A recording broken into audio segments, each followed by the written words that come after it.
After a nearly week-long multi-state manhunt, a 26-year-old suspect is now under arrest in connection with the killing of the UnitedHealthcare CEO Brian Thompson. Luigi Mangione was taken into custody in Altoona, Pennsylvania. That's about 85 miles east of Pittsburgh. Now, police originally charged him with gun charges, but later hit him with charges related to Thompson's death. Thompson died last Wednesday in front of the Midtown Hilton in New York City. The gunman snuck up behind him and shot him twice. That's what the surveillance video shows.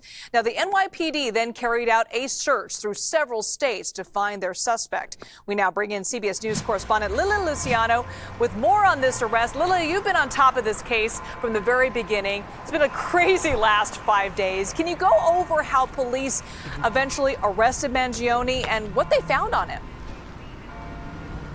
That is, Liz, one of the craziest parts of this case. Of course, the first moment that we saw that video, we were all just shocked to see such a clear image of somebody doing a well-executed, what many people thought was a hit, like from a professional hitman, because of the calmness with which the shooter approached the victim. And, you know, we've seen the video. I don't want to get into much graphic detail. But then yesterday, when we finally learned the name of this suspect, whose name police say they did not know before the person at McDonald's spotted him, then this story became even more bizarre. We're talking about a young 26-year-old man who looks like was a popular social, was an Ivy League graduate with a bachelor's and a master's degree in engineering from an Ivy League school from UPenn, who was valedictorian at one of the most elite or prestigious schools in this country when he graduated high school, who had traveled the world, who comes from a very wealthy and powerful family in Maryland, and had expressed some degree of frustration with either corporations or made comments online, but not to this degree. And then what we learned that happened yesterday is somebody at a McDonald's in this small city of Altoona calls police. Both police and the suspect, according to what police are telling me here, seemed to be surprised to find each other. The suspect was calm, but they said it looks like he did not expect the officers to show up. When the officers showed up, it was just two of them. One, the arresting officer, had just been a police officer for 6 months. This was new to him. He shows up. When they ask him to lower his mask, sure enough, he looks like the photos that have gone around the world. They said that they asked him, have you been in New York lately? And that he became very nervous and started shaking at that point. At some point, he showed a fake ID. The fake ID matched what we had been reporting was provided to the hostel where the suspect had checked in prior to the shooting. They also eventually found a gun. They found a 3-page letter or writing document that I want to read a little bit because we now have reporting. CBS News has been told a little bit of what is in that letter. And that includes statements specifically about corporate America, basically. They're saying that police sources are telling CBS News that he rants about corporations abusing the United States, quote, for immense profit, referring to several corporations as, quote unquote, mafiosa, that they have gotten too powerful. At another point, he talks about corruption and greed. And these statements do kind of come off the page when you consider other statements that this Luigi Mangione had made while reviewing books.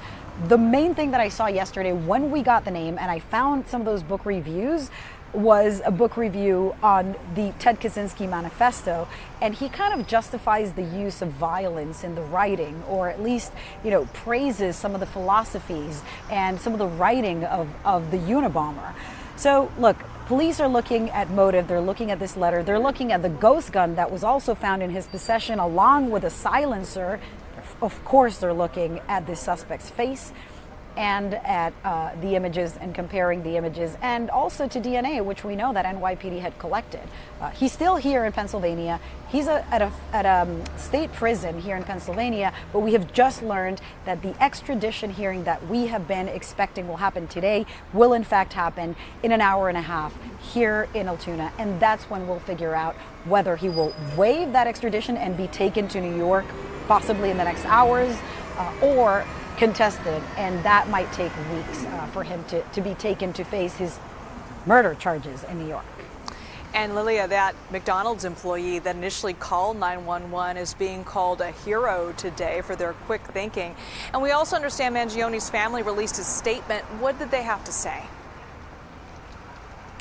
Well, I will tell you, that employee has been called a hero by the governor of the state, by police, and by many people in the public. But the shooter has also been praised by a lot of people on social media, posting very disturbing comments. And I just heard from police here that the officers are being threatened, that they're getting death threats, and that they're getting very disturbing mail and emails from people in the public who seem to hail this suspect as a hero. Now, to what the family of the suspect said, they said that they were shocked and disturbed by the arrest, and that they offered their prayers to the family of Brian Thompson. UnitedHealthcare too said that they hope this arrest will bring some solace to the family. And might I remind you that yesterday, on the day that this suspect was arrested, was also the day that the CEO, Brian Thompson of UnitedHealthcare, was put to rest in a private ceremony back home in Minneapolis. Very sad for his family, no question. And Lilia, we just were showing some video of the suspect, Luigi Mangione, speaking as a valedictorian at his private high school, private boys' high school in Maryland. You know, you've been following this case since the very, very beginning, since the day that the murder happened. Can you go over a little bit about what NYPD did to finally locate this individual and just the manhunt that's gone on for the past 5 days? Look, I've been talking to former and current FBI agents, to other sources in law enforcement, just kind of checking, does this seem familiar? Does this seem usual or as unusual as it seems to me? And there's a lot of shock even among the law enforcement community that police didn't have his name, or at least they're saying they didn't have his name, and that it was just somebody at a McDonald's. I mean, who's paying attention to what's happening around them at a McDonald's, whether it was an employee or a customer who told an employee, who told a manager?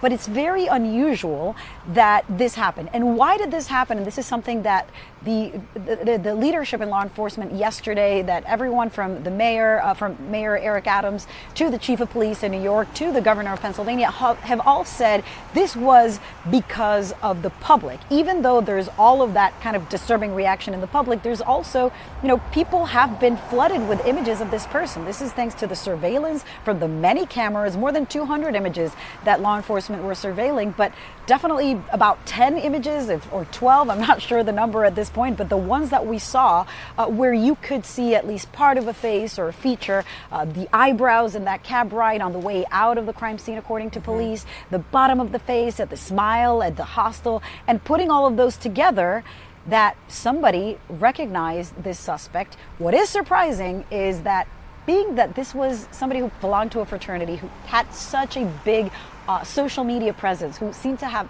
had so many friends, that it doesn't seem like anybody had called in. From what we know, we don't know if this is, we don't know finally, but police haven't said that this is one of the people, or they said that they didn't have his name. So this doesn't seem to be any of the people that police were looking at.